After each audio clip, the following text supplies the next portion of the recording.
านนี้มันคลายคุยสมองสมองอย่างนั้นนี่คลายตาตามเลยจ้ะนั่งก็คุยอ่ะ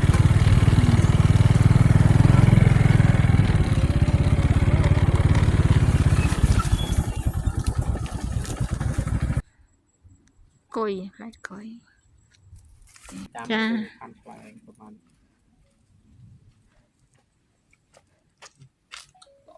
อันนี้ล้างไปเชี่ยวเว้ยอันนี้เปิงตะบ้าเหรอเปิงตะบ้านี่ครับเปิงตะบ้านี่ลูกจะละเงินแบบไหนตัวไหนไม่ต้องเสียเลยจ้าเต็มบอลโอลิวัน small small อ๋อ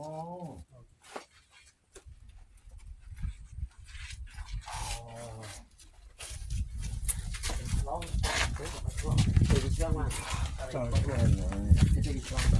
นี่คือลูกจะละคนเลยใช่ไหม여기 더 조각 있습니다, 선생님 여기.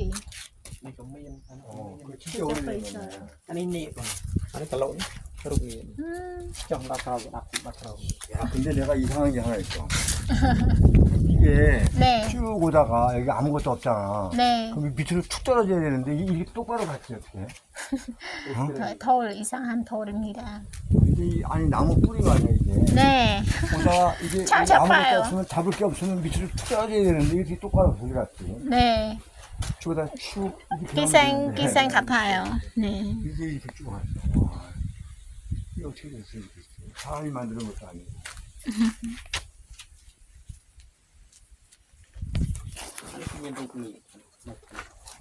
용 머리 систem mà xem micro dùng 그러네.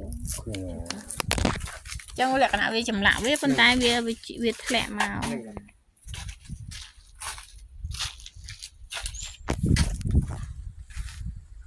ลูกตู้จีก่อนเขาต้องมาดูทำเอง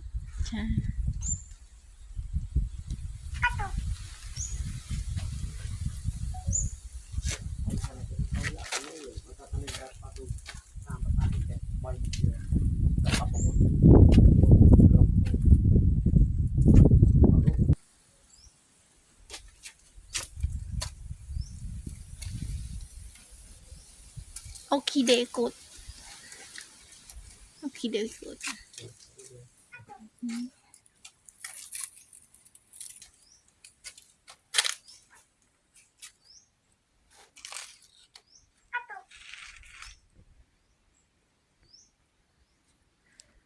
สามอันแล้ว